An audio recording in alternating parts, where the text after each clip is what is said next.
अब तारक बशीर चीमा का इंटरव्यू भी आपने मंसूर अली के साथ देखा होगा। ये वो साहब हैं जिनने 1981 में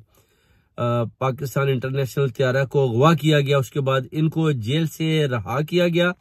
और ये 9 साल जो है ना अफगानिस्तान में मफरूर रहे।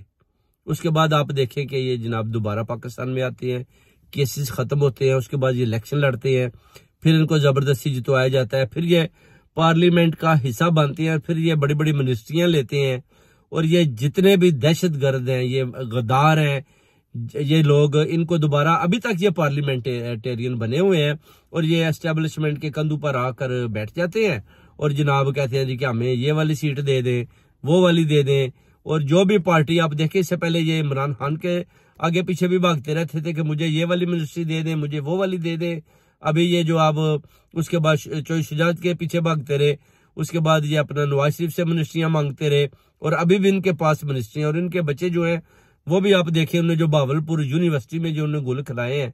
वो भी कैसे इन्होंने उनको अपना जो क्लीन चिटें दी हैं। और ये दहशतगर्द पाकिस्तान पर कब्जा करके बैठे हुए हैं, पाकिस्तान की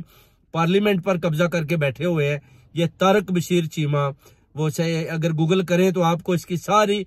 हिस्ट्री मिल जाएगी कि ये एक बहुत बड़ा दहशतगर्द है जो पाकिस्तान की पार्लियामेंट के अंदर बैठा हुआ है, जिसका मंसूर अली ने एक बहुत बड़े चैनल पर इंटरव्यू किया और तारक बशीर चीमा बता रहा था जी वो जी मैं तो बड़ी मेहनत करता हूँ, जो भी मिनिस्ट्री मुझे दी जाती है मैं उस पर जी बड़ी मेहनत करता हूँ और मुझे खान साहब भी शाबाश देते हैं। और फिर वो कहता है जी खान साहब के खिलाफ तो आप पहले तो आप बड़ा उनके हक में बोलते थे, तो कहता है जी वो शुरुआत थी, खान करप्ट आदमी है, ये ऐसी बातें कर रहा था तारक बशीर चीमा। और आप देखें कि ये वो लोग हैं कि जिधर भी इनको अपना एस्टेब्लिशमेंट कहती है उसी तरीके के साथ उसी गवर्नमेंट में ये एंट्री डालकर अपनी मर्जी की मिनिस्ट्री लेकर फिर अपनी मनमानी करते हैं। फिर जो दूसरे पार्लियामेंटेरियन उनके अपना जो औरतें हैं उनको ये गालियां देती हैं और बाद में कहते हैं जी कि ठीक है हम आपको भी देख लेंगे कि बीबी आप भी आराम करो। इस तरह की ये हरकतें करते हैं। मैं पूछता हूँ ये इस्लामी जमहूरिया पाकिस्तान में हो क्या रहा है? सारे दहशतगर्द पार्लियामेंटेरियन का हिस्सा बने हुए हैं और आप देख लें कि जितने भी बड़े बड़े दहशतगर्द हैं वो पाकिस्तान की पार्लियामेंटेरियन के अंदर बैठे होते हैं और गरीब आवाम के फ्यूचर के बच्चों के फैसले कर रहे होते हैं और IMF का पैसा लेकर खा रहे होते हैं और उसको बांदर बांट इन्होंने किया हुआ है, जर्नैलों के साथ मिले हुए हैं, बल्कि इनकी बेगमात और उनकी बेगमात उनके भी आपस में रिलेशन है, रिश्तेदार है। रात को ये इकट्ठे बैठे होते हैं, दिन को वो पार्लियामेंट में और वो अपना आर्मी में। उसके बाद जो सही आदमी होता है खान साहब की तरह उसके खिलाफ ये सारे मिलकर खड़े हो जाते हैं और नवाज शरीफ जैसे चोर डाकू जो लंदन भागे होते हैं उनको भी वापस लाकर हुकूमत उनके भाइयों के हवाले करते हैं। उनकी बेटी को वजीर आला बनाकर दोबारा गरीब आवाम के ऊपर जुल्म और ज्यादती करने के लिए, फस्तायत पैदा करने के लिए इन लोगों को छोड़ दिया जाता है कि आप पाकिस्तान में आए और जुल्म और ज्यादतियां करें, गरीब आवाम के ऊपर जुल्म करें, अपना जो बच्चों के फ्यूचर है उनको खत्म करें, IMF का पैसा लूटें और दिल खोल कर अपना खून बहाएं और अपने बिजनेस को दिन दुगनी रात तिगनी तरक्की दें और इस कौम और अवाम को भेड़ बकरियों की तरह जितना जुल्म होता है आप करें। अगर वो आपकी बात को नहीं मानता तो फिर आप एस्टेब्लिशमेंट के हथकंडे भी यूज करें, उनको भी उनका हिस्सा दें। इस तरह के ये लोग जो है ना काम कर रहे हैं और इन लोगों को लाकर तारक बशीर चीमा जैसे लोगों को भी लाकर दहशतगर्दों को पार्लियामेंट में बिठा दिया जाता है। और जो लोग मेहनत करके अवाम की खिदमत करके गरीब अवाम के काम करके पार्लियामेंट तक पहुंचते हैं बड़ी मुश्किल से, उनको आगे से ये फिर आंखें निकालते हैं, उनके साथ लड़ाइयां करते हैं, झगड़े करते हैं और उनको भी तंग करते हैं। ये सारी स्टोरियां हैं। अल्लाह ताला पाकिस्तान के फ्यूचर को ठीक करे और इन चोरों डाकुओं और दहशत गर्दों से पाक करे ताकि पाकिस्तान दिन दुगनी रात चुगनी तरक्की करे। और खान साहब को बाहर निकालेंगे तो इंशाल्लाह पाकिस्तान का निज़ाम ठीक होगा। अभी 30 मई के बाद उम्मीद करते हैं कि खान साहब बाहर निकल आएंगे। खान साहब जैसे ही बाहर आएंगे मैं उम्मीद करता हूं कि जनरल आसम मुनीर साहब और जितने भी लोग हैं जिनको इन्होंने इस्तेमाल किया वो भी बैक स्टेप हो जाएंगे और अपने अपने दारों की उन हदों में चले जाएंगे जिधर जिधर इन जजों ने उनको डायरेक्शन दी है। पहले तो जस्टिस अतर मानुल्लाह था, अभी दूसरे जज ने भी बोलना शुरू कर दिया है, यानी 1 के 3 हो गए हैं, 3 के 6 और 6 के 9, और वो भी इस्टेब्लिशमेंट के खिलाफ बोल रहे हैं कि ये जो आप कोई शेर भी बोलता है आप उसको भी उठाकर लेके जाते हैं। मैं वो कहता है कि अपना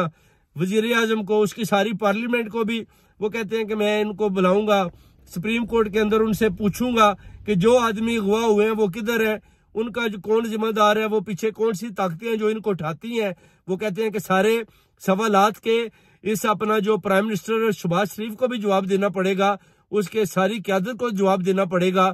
क्योंकि मैं पूछूंगा। तो आप बताएंगे कि अगर आप इसी तरह डर और खौफ के साथ चुप करके बैठे रहेंगे तो ये लोगों को उठा उठा कर जेलों में बंद करते रहेंगे, गायब करते रहेंगे, और सारे मुल्क और कौम को, पूरी अदलिया को, पुलिस को, एस्टेब्लिशमेंट को, दारू को, एजेंसियों को, सबको पता कि इन लोगों को उठा कर किधर गायब किया गया है। और ये जब बेचारे हमारे कोई वकील करके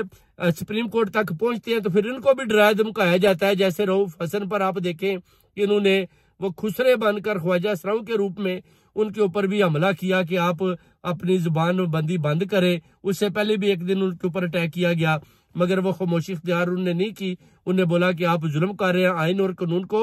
अपने हाथों में ले रहे हैं, आप आइन और कानून को तोड़ रहे हैं। तो मैं आपको कहता हूं कि आप अपने अपने हदों में रहें, सुप्रीम कोर्ट को आइन और कानून के मुताबिक काम करने दें, आप मुदाखलत करना छोड़ दें। यही बात इमरान रियाज खान साहब ने भी तारिक अशरफी को भी बोली है कि आप मजहबी स्कॉलर हो, आप मजहबी बात करो, आप सियासत से पीछे हट जाओ, आपका सियासत के साथ कोई लेना देना नहीं है। मगर ये लोग कोई मजहब का रंग चढ़ाकर, कोई अपना पाक आर्मी का वर्दी पहनकर, कोई जर्नल की सूरत में, कोई पुलिस की सूरत में इधर उधर से एंट्रियां डाल रहे हैं। जैसे मरियम नवाज को आप देखें कि आईजी पुलिस बनाकर, और जो अनवर साहब सही आईजी हैं वो कहते हैं मैं तो डॉक्टर था और मुझे अपना आईजी बना दिया गया, और मरियम नवाज थी वो वजीर आला पंजाब मुसल्लत की जबरदस्ती, और उसको भी आईजी की वर्दी बनाकर कौम के ऊपर मुसल्लत करने की कोशिश की गई है, जो अपना गलत है। और इनको बार बार पैगाम देते हैं कि अपने आप को ठीक करें, अदारों को, कि आप पीछे हट जाए, मुल्क और कौम की तरक्की के सामने आप इस तरह खड़े रहो, मुल्क को आगे चलने दे, मशत को आगे बढ़ने दे, खान साहब को बाहर निकलने दे। आपको भी पता चल चुका है कि इमरान खान ही आपका आखिरी हाल है। वो अभी आपने अब्दुल सत्तार साहब हैं जो उनने बता दिया है कि आपको इमरान खान कैदी 804 से माफी मांगनी होगी, और जाकर माफी मांगनी होगी, और उससे माफी मांगेंगे तो आप ठीक होंगे। अगर आप कैदी नंबर 804 से माफी नहीं मांगेंगे तो फिर ये मुल्क आप नहीं चला पाएंगे। ये मुल्क आपसे चलने वाला नहीं है। मुल्क को चलाना है तो कैदी नंबर 804 के पास पहुंचे, उसको मनाए, उससे माफी मांगे, और फिर देखेंगे कैदी नंबर 804 वो कैसे इस पाकिस्तान की तरक्की लेकर पाकिस्तान की अवाम को, कौम को जो उसके साथ खड़ी है, वो कैसे आगे बढ़ता है, और अपना काफिला और अपनी नई क़यादत के साथ मुल्क कैसे दिन दुगनी रात चुगनी वो कहता है तरक्की करता है। चोरों और डाकुओं से हुकूमत वो कहता है नहीं चलने वाली। हुकूमत अगर चलानी है तो वो सिर्फ और सिर्फ इमरान खान चला सकता है। इन जर्नैलों के हाथ में कुछ नहीं है, ना इनसे हुकूमत चल सकती है, ना नवाज शरीफ से चल सकती है, ना असफ अली जरदारी से चल सकती है, ना कोई और सियासी पार्टी चला सकती है। मौलाना फजलुर रहमान को भी ये बात समझ आ चुकी है कि अगर इस मुल्क को लेकर को आगे बढ़ सकता है या कुछ चला सकता है तो वो सिर्फ और सिर्फ इमरान खान है। और इमरान खान ही एक ऐसी ताकत है जिसको मगरबी दुनिया के अलावा पूरा एशिया भी मानता है, और हमें चाहिए कि खान का साथ देना ताकि हमारे मुल्क में जो मसाइल हैं वो हल हों। और ये जो कुछ भी हो रहा है, बड़े बड़े लीडरान को मारा जा रहा है हेलीकॉप्टरों में, इस तरह खान साहब को बचा कर रखें और इनको बाहर निकालें और प्राइम मिनिस्टर की चेयर पर इनको बिठाएं। वो कहता है इनका मैंडेट खान साहब के हवाले करें, जो 2 तारीख से कौम ने, अवाम ने अपना कीमती टाइम निकाल कर खान साहब को वोट डाला है, और उसमें वो बड़े अच्छे तरीके के साथ कामयाब हुए। आपको पता है कि खान जीत चुका है, और आपको पता है कि आप खान का वोट चराकर फॉर्म 47, 45 के जरिए भी कामयाब होकर भी नाकाम हो चुकी है। तो ये बार बार कौम पैगाम देती है, ओवरसीज कम्युनिटी भी पैगाम देती है कि खान साहब के हवाले हुकूमत की जाए, ताकि खान साहब हुकूमत को अच्छे तरीके के साथ देखें और चलाएं। आप जितनी देर उनको बंद रखेंगे, पाकिस्तान इसी तरह उनकी खस्ता हालत होती जाएगी, और गुर्बत की लकीर से जो अपना गुर्बत की लकीर से नीचे जो है अवाम वो अपना जिंदगी बसर कर रहे हैं। और अगर आप चाहते हैं कि पाकिस्तान का फ्यूचर ब्राइट हो तो खान साहब को जल्दी जल्दी बाहर निकालें ताकि वो मुशत का हाल ठीक करें। बहुत बहुत शुक्रिया।